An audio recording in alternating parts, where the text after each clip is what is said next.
I'm not the person you originally invited, actually, who was Felician's opposite number, Sir Merrick Cockell. But unfortunately, Sir Merrick is a candidate for office in an election that's taking place tomorrow morning. And it was kind of felt that it was appropriate for him to be there on that day. But I'm very grateful for your invitation, not least because, you know, I'd probably better just unload some baggage about being British. I mean, I'm extremely conscious that I come from a nation that, you know, has been a bit relaxed about waiting to be invited to go to other people's countries in the past. I mean, indeed, on the way here, one passes through the Gulf, and the Arabs used to have a kind of humorous proverb that said, if two fish are fighting in the Gulf, the British are behind it. I was first told that 25 years ago, and since then it seems to have become official policy. I mean, in fact, another story told me by one of the cabinet ministers I used to work for, the occasion when a Brit and a Hindu and a Muslim were on the road together, and they were benighted. There was a terrible storm, they couldn't go on, their car had broken down, and they had to stop at a farm and beg for shelter. And the farmer said, I'm delighted to put you up, but I do only have 2 beds, so somebody is going to have to go and sleep in the barn. And they drew straws, and the Hindu drew the straw, so he went out to the barn, and 5 minutes later there's a knock on the farm door, and the Hindu is saying, no, there's a cow in the barn. It's finally, I can't sleep in the barn. And they said, that's fine. And so the Muslim goes out to the barn, and 5 minutes later, there's a knock on the farm door, and they open the door, and the Muslim is standing there. You didn't tell me there's a pig in the barn. I can't sleep in the barn. It's my religion, a pig. And so the Brit, you know, last to volunteer, goes out to the barn, and 5 minutes later there's a knock on the door, and there's a pig and a cow standing there.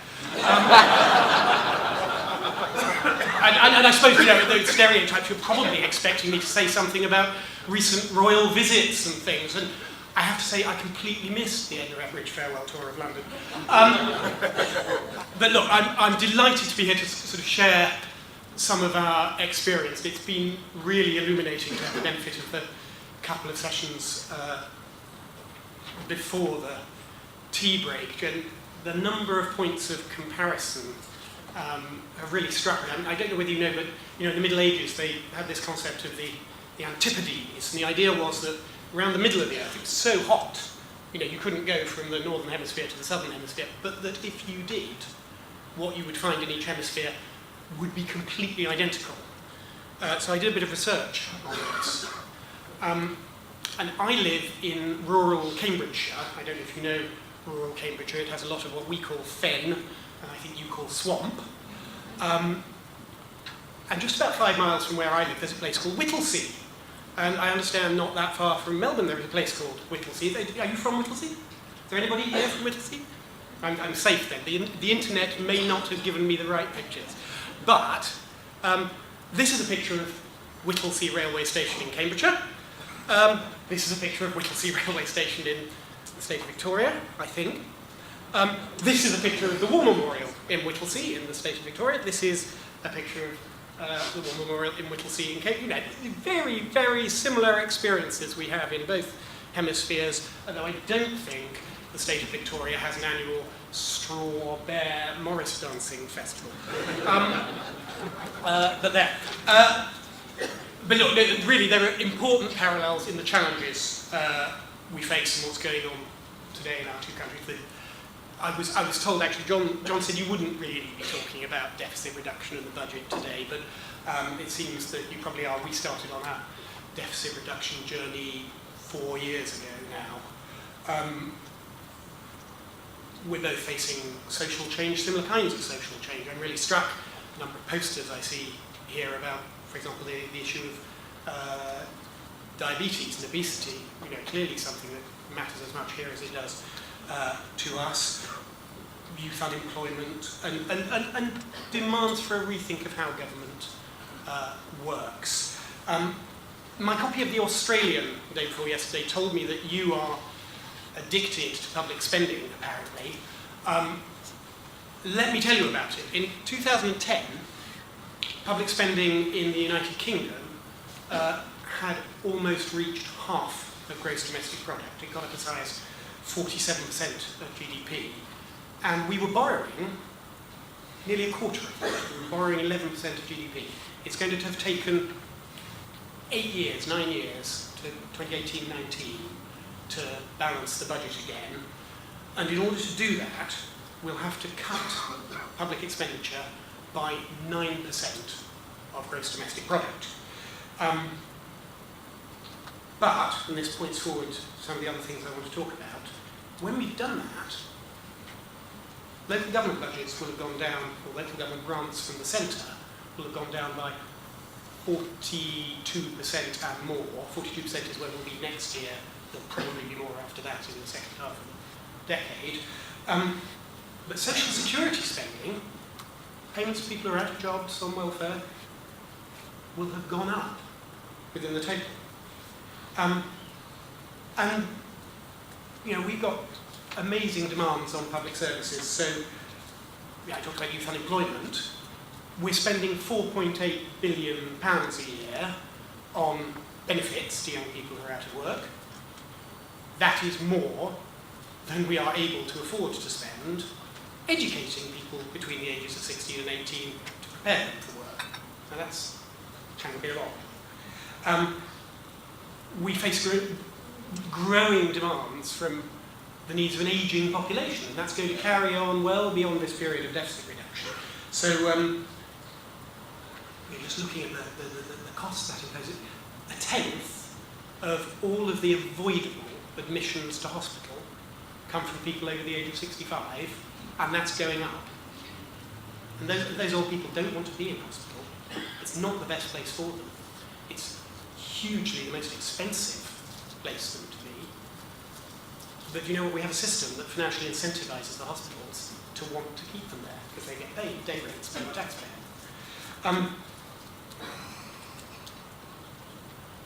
So even if we cut the deficit and do some short-term things, and you can see I'm edging towards that discussion that was going on about selling off your assets and core services a moment ago. Even if we do that, we've got a fundamental problem, which is there's a resistance level in the economy for how much tax people are willing to spend, and the public sector can't live beyond that. And that resistance level for us is about 38% of GDP. You know, you go back over the last 30 years, we can't raise more than about 38% of GDP through taxation. Companies start going elsewhere, high net worth individuals start going elsewhere, the tax base just naturally kind of tails off whatever you try and do. So basically you can't really spend more than about that proportion of GDP, and yet these drivers of spending, things that you don't want to happen, you don't want to be spending money on, are going to keep on going up inside that. And I've got a couple of pictures that illustrate it. This is what's happening to local government funding. I wrote this down. Jeff Kennett said, and I'm sure it feels like that freezing grants and capping rates will be, and his word was Armageddon. We've been capping rates since 1986, and we have been freezing rates for the last 4 years. We are not freezing, but cutting grants from central government to local government by, as I said, 42% over this 5-year period. So the blue line there is income to local government over the rest of this decade. The purple line is a very carefully constructed and prudently modelled line that shows what's happening to the drivers of spending. And by the end of the decade, the gap between them is sitting at £13.5 billion. But put it another way, and this is a graph put together by somebody who's much cleverer than I am, so he can read it, but just to help you read it, that straight line at the top is in fact the blue line that's going down, because this is expressed as percentages of the total. So imagine that blue line is going down. Within it, the green bit, care for the elderly, is being driven up by inevitable demographic pressures. The purple bit is being driven up by the law. We're part of the European Union. The European Union fines the heck out of you if you don't increase your recycling rates, so you have to spend more money driving up recycling. All this means that the pale blue bit, which is everything else, is going down and down and down and down within the available total. And this shows it going down from 50% of the total to 35% of the total. What that actually means is that, in cash money terms, that's shrinking, that's roughly going down to a third of its former level over the decade. And that's, I'll explicitly bring in the core debate here. What is the core? Even my own press office likes to tell journalists that public libraries are non-core. Well, actually, the 1964 Public Libraries Act not only requires us to have public libraries, it requires us to keep gramophone records and kinematograph films in them. So, debating where your core is, is a very complex legal thing, let alone when you get into the politics of it. But the difficulty here is that what's driving the demand and taking away your ability to do the things you really want to do is the cost of failure. It is not the first thing that's been cut. Forgive me, I'm going to take my jacket off because you have a warmer winter climate than we have even in the summer.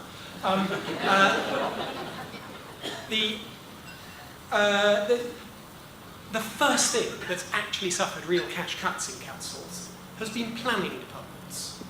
Councils get their income from rates on new buildings that are put up. It is completely mad that we are cutting the planning departments, which is the economic future, in order to make space for social care costs ratcheted up by failure in the health service. It is completely bonkers that we're pouring money into the pockets of hospital consultants when care assistants are not only a great deal cheaper to the public purse, but a care assistant visiting them in their home is what most old people actually want to see. They don't want to be spending a fortnight, 3 weeks at a time sitting in a hospital ward.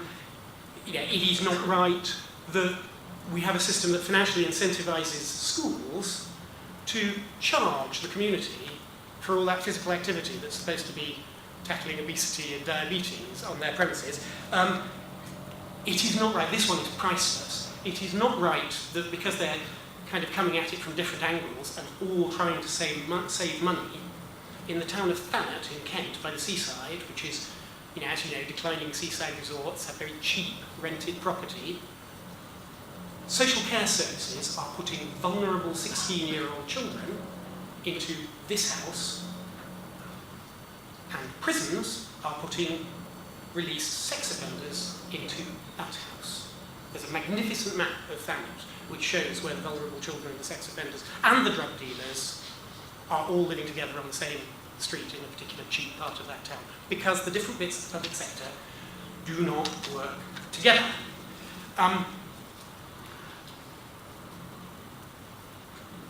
Just say something else about the United Kingdom. And by the way, I should just say I was introduced as representing the United Kingdom. Just to be clear, I represent England and Wales, because the governance of the United Kingdom is slightly complicated, and I might come back to that in a second. And I don't represent Wales on everything. On things which are the province of the Welsh Assembly Government, the Welsh Local Government Association deals with those. But we're an old country, and I think we are, because we're an old country, we're really quite good at analysing all these failures and all these problems. And we're quite good at kind of looking at today and saying, it doesn't really work. We've been really bad in terms of our national governmental leadership, in terms of looking to the future and thinking ahead.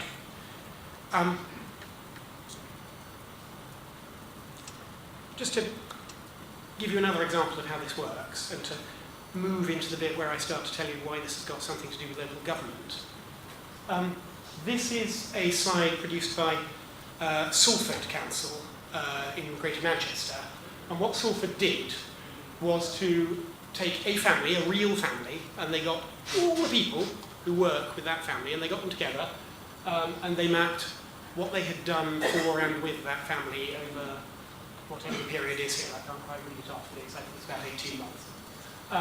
We've got the top, mother, 3 sons, daughter, various problems in this family. Now, the blue stuff and the green stuff is different agencies coming in and doing different stuff with them because that's part of the program. So that includes planned, systematic, deliberate stuff, like giving the mother a methadone treatment at 11 o'clock in the morning and then expecting her to be in a parenting class a couple of hours later. Yeah, that's planned and coordinated activity. And then all the red stuff is the reactive, unplanned stuff where the police have to come round, or somebody is called, or there's an admission to hospital, and so on. This is just a system that doesn't work. We've got two deficit problems. We've got a public sector deficit problem, which we're dealing with by reducing the amount of money available, but we've got the problem of the deficit model of providing public services, where we rush in with a bucket and a shovel cleaning up after things we could have anticipated, or we should have anticipated. It's not that the government is bust, it's that actually the model of providing services is exhibiting some features of something that is structurally bust. And this has an inevitable result, which is that politicians go to the polls saying they're going to fix this, and they keep not fixing it. And this is a graph I like because it makes local government look really good. And we shouldn't oversell that, but the bottom wiggly line shows turnout in local government elections, which is basically constant since the Second World War, and actually you can project that back to the First World War, and you still get about the same level of turnout in local government elections. There are some spikes where local government elections have coincided with general elections, and it amuses me hugely that in 2001 and 2005, turnout in the local government election was actually higher than it was in the general election. That's probably actually something to do with differential geography rather than more people voting in the local government election, but it still sounds good. But the interesting thing is what happens when the top purple line falls off. Because until 1992, which is the last peak in that top purple line, people went to the polls in national elections effectively voting against Soviet Russia, or maybe for Soviet Russia. But they were voting for really big stuff. There was a big ideological conflict going on, and which side of it you chose to be on really, really mattered in a very immediate way. Again, where I live in Cambridgeshire, in the local museum, you can go and see the American nuclear missiles that used to drive around the roads and make everybody think about what our future might be. After 1992, the elections have been held on improving public services, and the public are just not persuaded that national politicians can really fix that, which is something to which I will return. But the subtitle of the Rewiring Public Services thing is Reinvigorating Democracy. There's a subset of this, by the way.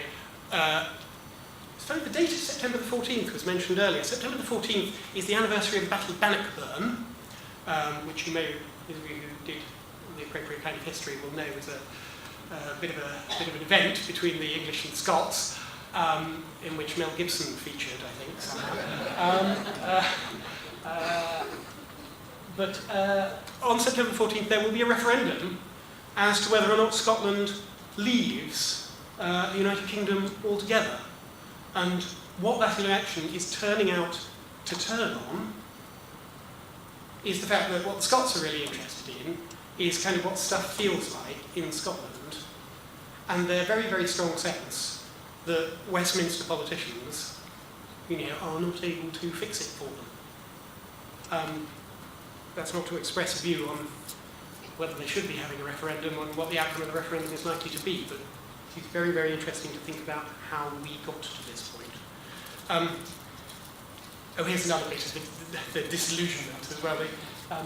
These T-shirts are not really for sale outside Westminster, but we had this faked up a few years ago for a campaign.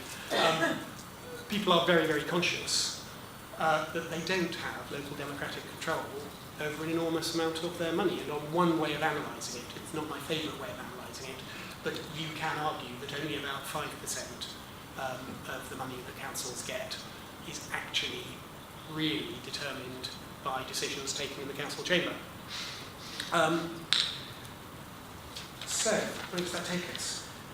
It takes us to a point where we know there are better ways of doing things. And we don't know them because, oh, no, I don't want to do that. Oh, how do I go back? That's it. There's a very good book by an American statistician called PowerPoint Makes You Stupid, and I'm living proof. There is a better way of doing this. There are people who are looking ahead to the future, but they are not in national think tanks or in the Parliament in Westminster.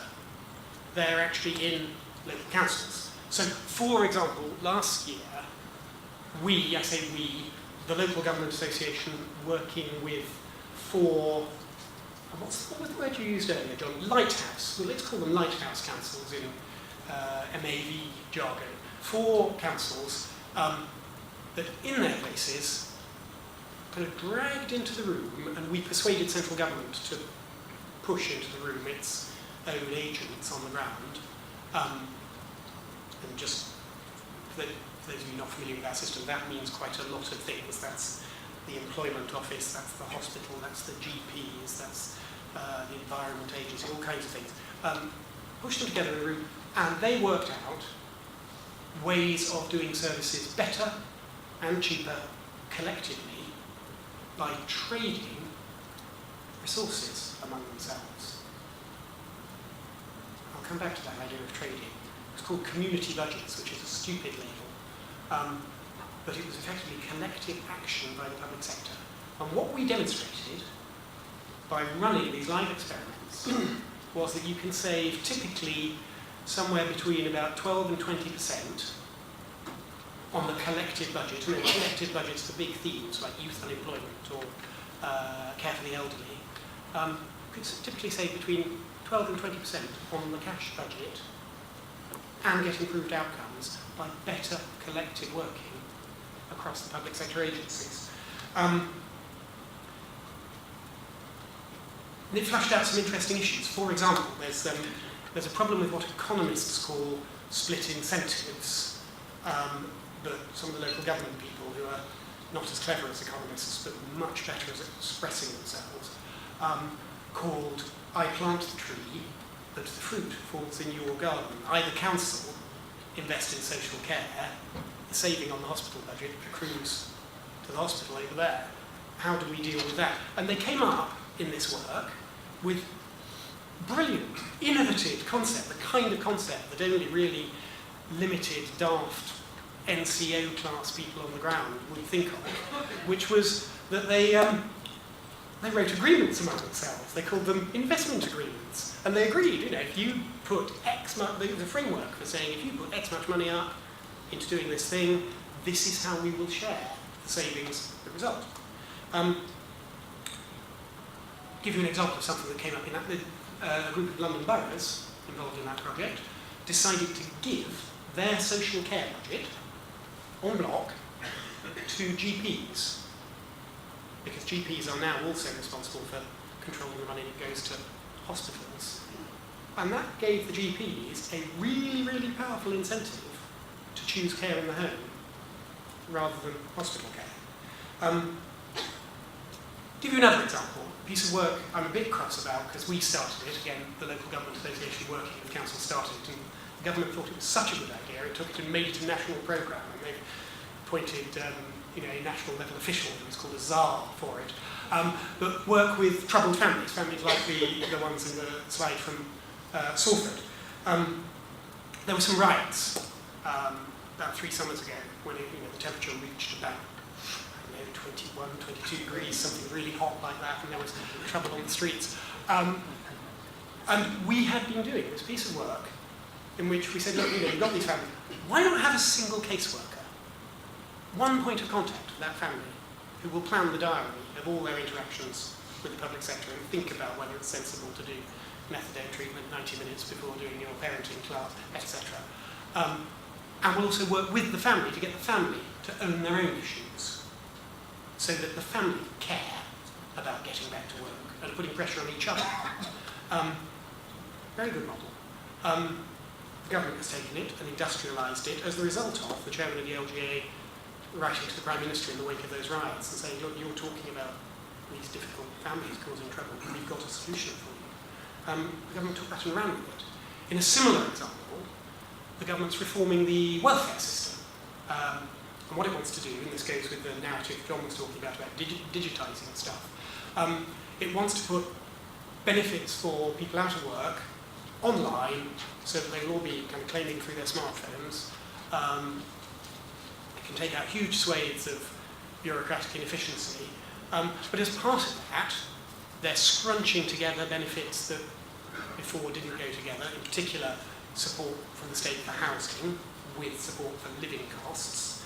They're paying it once a month, they're paying it to one person in the household. Now you can see there will be some families for whom that creates a certain number of challenges. Budgeting, deciding who's actually in charge of the money.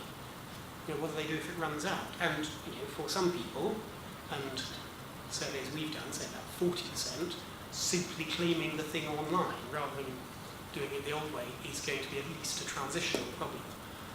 So again, we got some, call them lighthouse councils, I think we call them pilots. 12 places. Oh, sorry, just to go back, this is informed by the insight that when welfare changes happen, even though it's the central government that's doing it, people don't walk into the central government office asking for help. And if they do, you know what? In many, many places, the central government office is so busy coping with all this change, what they say is, we don't do benefits advice, go and ask the council. So when one of these changes came in, I went on the sort of second day of the financial year to a council, and the front of the council was just full of hundreds of people coming along asking the council for help, which again goes back to this kind of core and non-core issue. You could put a notice up saying, your problems are not core to us under those circumstances, but I don't think there are many councils that would do that. So we got 12 pilots, of which 2 were in Scotland, even though that's slightly outside my territorial remit. And we talked to ministers, and as a result, ministers have said, councils will provide backup support, bringing together various public sector agencies for the people who can't cope with the transition to the new full welfare system, at least until 2020, and there will be central government funding for that. So a complete change of tack by ministers as a result of evidencing what was going on in council. I could give you other examples. We talk about something that was being talked about earlier. Councils have been leading in their places. Public sector, not council, public sector asset plans. Because it's not just a question of realising assets for their economic value, they've got social value. If you stick half a dozen public sector assets, some of which might be redundant military bases, and some of which might be redundant tax offices, some of which might be redundant council golf courses, stick them together in a big enough package, and you've got somewhere you can build a lot of housing and tackle that issue. So councils, in something called the Capital and Assets Pathfinders, have been drawing up whole place, whole public sector asset plans. Now for the LGA, all this evidence points one way, and it points to this, if I can make the... Well done, that's it, we're off.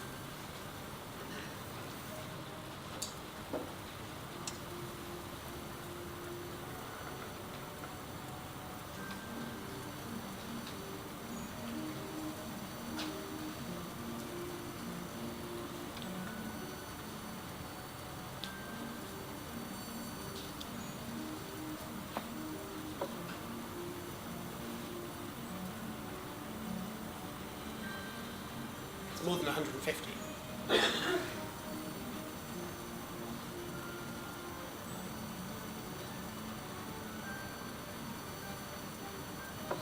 Because yes, we do all of that as well.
So there we are. That's the Rewiring Public Services marketing campaign.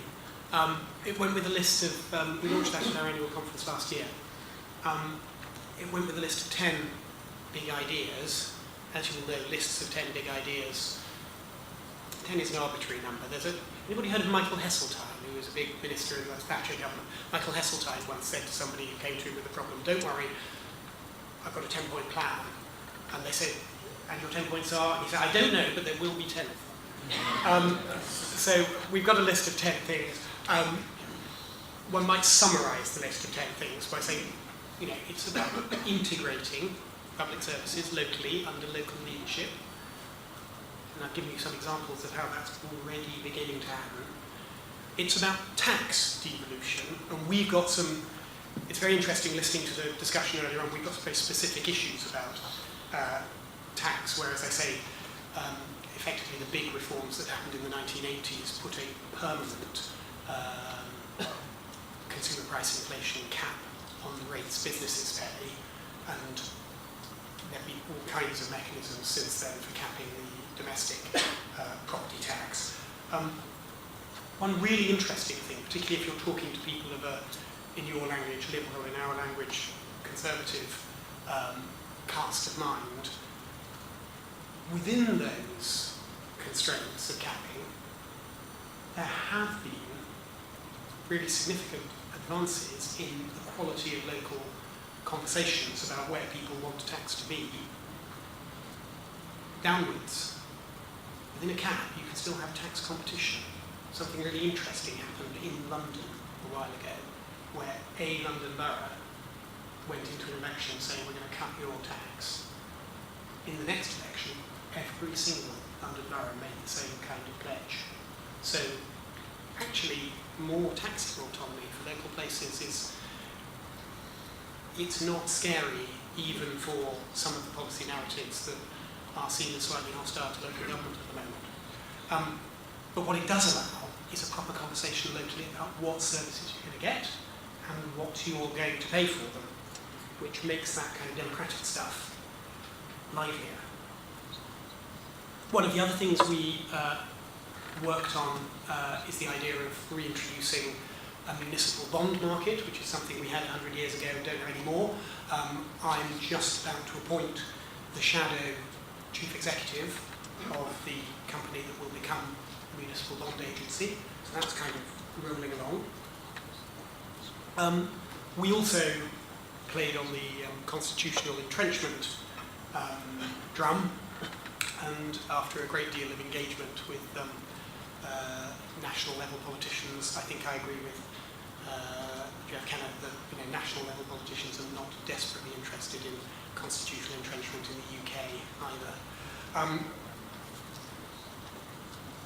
But the aim of all this is to get out of that horrible trap we were in earlier, where we just spiral down and down and down, away from conversations about what communities want that make democracy worth having, simply because you're paying the cost of failure within a smaller financial envelope, into a world where you're really making local choices and local trade-offs, and building a system that's sustainable, because it's about planning for the future, not just paying the cost of past failure.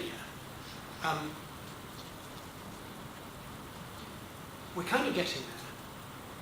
The conversation about devolving local responsibility for employment and welfare, ministers in the national government are very, very open for that, and I would expect something to happen about that the other side of our general election, which we have next year. In the last UK national budget, £3.8 billion was put into squashing health and care together under local council leadership. So we are making progress. There is still a long way to go. I don't oversell this as something that's actually happened.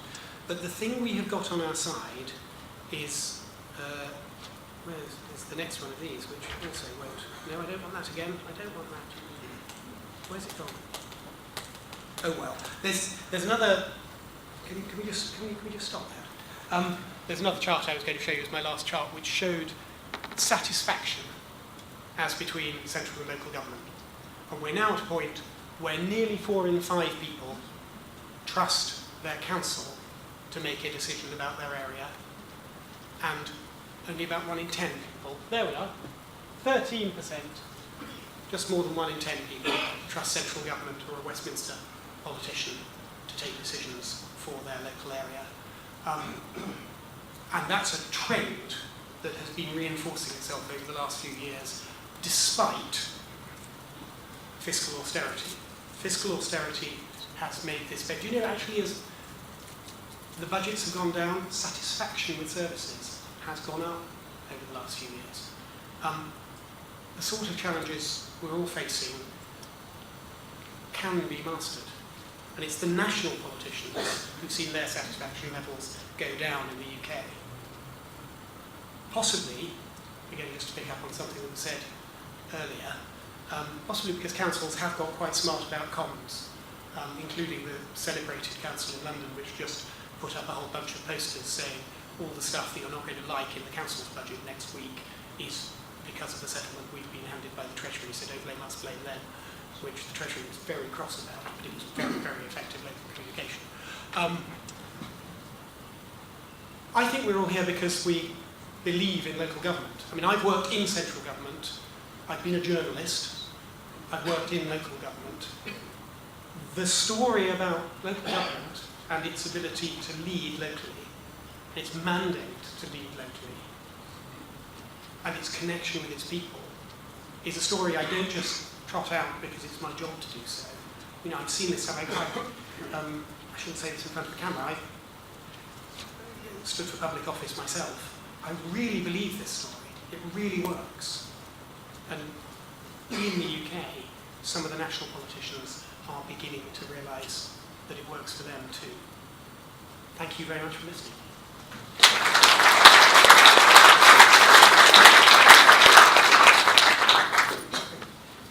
Okay, thanks, Paul. We've got time for some questions if anyone wants to ask about cost cutting in Britain, which obviously we've seen nothing in Australia that would correspond to those sort of cuts that Paul described in the UK. So to have council revenues going down to that rate and satisfaction with council services going up is quite an amazing outcome.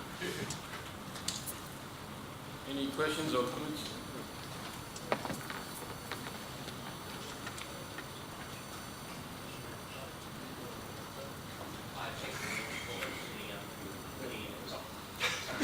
Thank you very much for those very insightful. I was just hoping we could just talk a bit more about the split incentives program, particularly how the agreements were struck, and particularly how much were both the local government, as I understand it, and for example, you made the example of the hospital in terms of those transfers. How much was each party prepared to give away to the other, as against the principle of the idea, in terms of the practical arrangements, the agreements, and negotiations? That's a really, really good and penetrating question.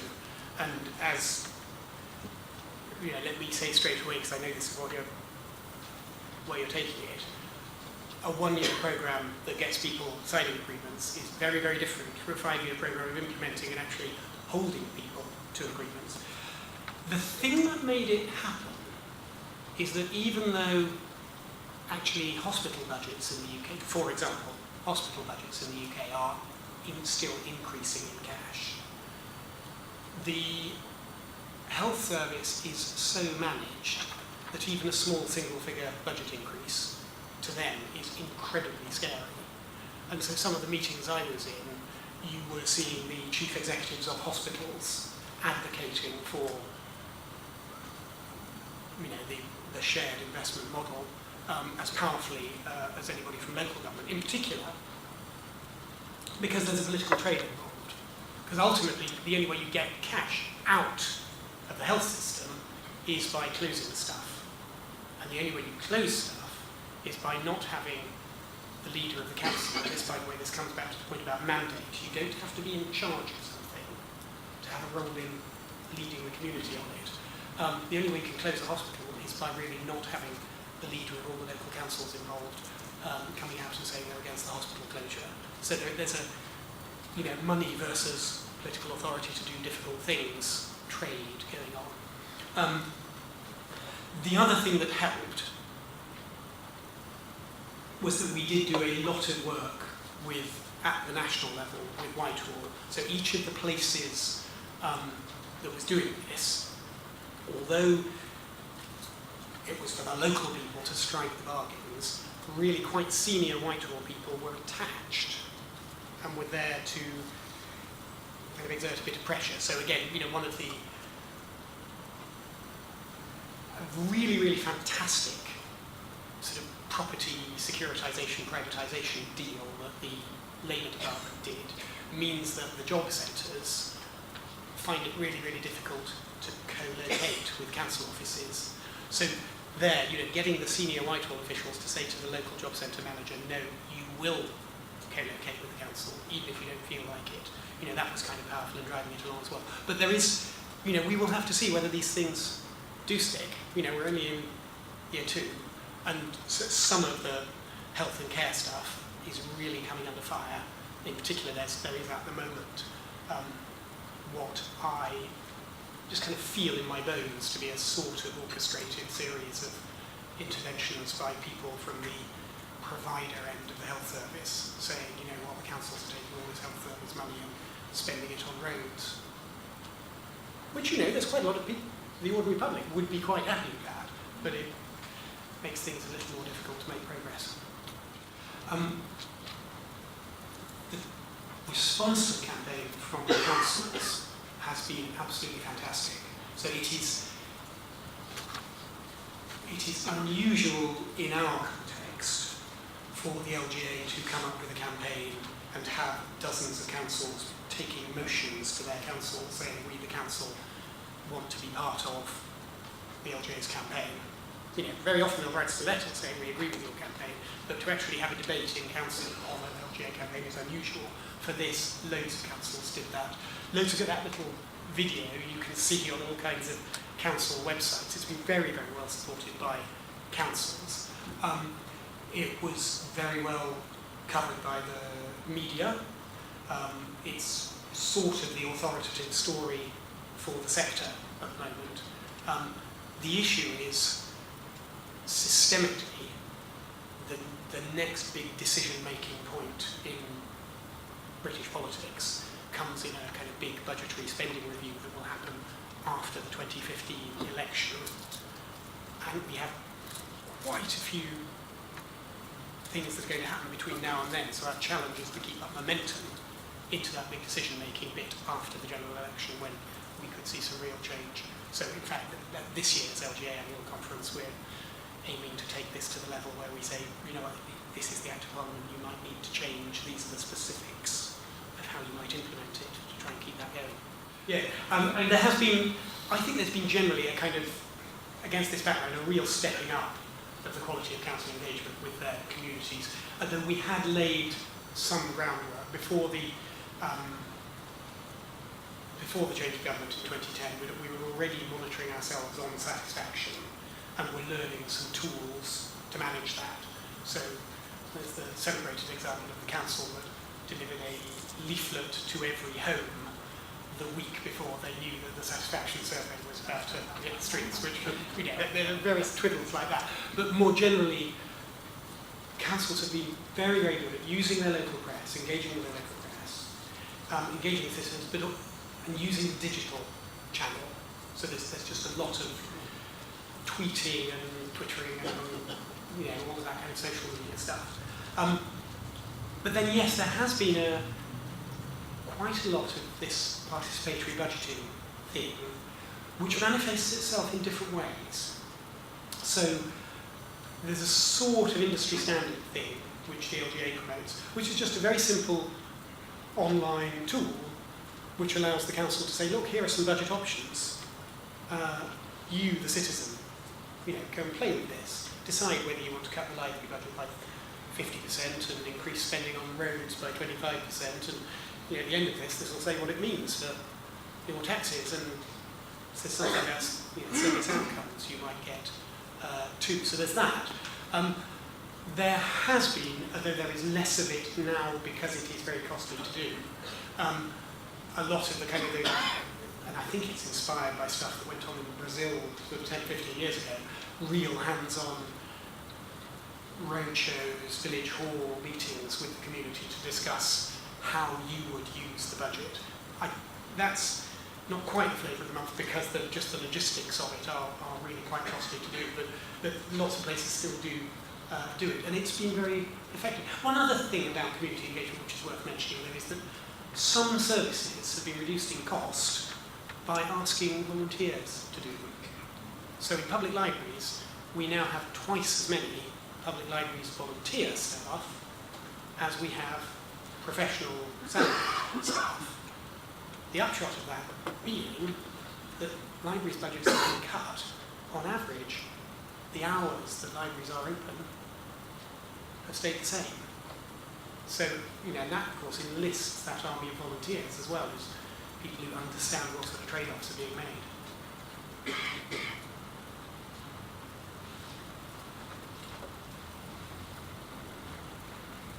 Paul, I'm just interested with joining up the various agencies and so forth.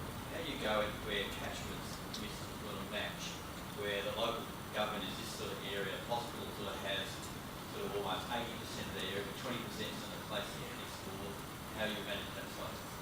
Yeah, that's the eternal problem, and there are kind of three approaches, one of which is just pragmatic, sort of best fit, and if the relationships are good, the police, the health service and so on are just willing to talk to more than one council at once. Sometimes that's one approach, and that really does come down to the quality of the human engagement. The second approach, which maybe I should have talked a bit more about, there were references in our famous video to shared services and so on. There's a lot of sharing services going on. Some of that is expressing itself in what are called combined authorities. A combined authority is, in effect, a model for collective working across several local authorities. And with that, for example, in Manchester or in West Yorkshire, the councils have been able to come together on a geography that basically fits with the way that most other services provided by central government work. And that really then sparks a conversation there. There's another subset of this, which is, there's still a problem with health because basically the catchment for a modern acute hospital doing really specialist surgery is about 3 million people. We're nowhere near cracking quite how you tackle that, but that's an issue that's out there. You might be leaving to. Good. Very much. Can we please thank Paul Raynes?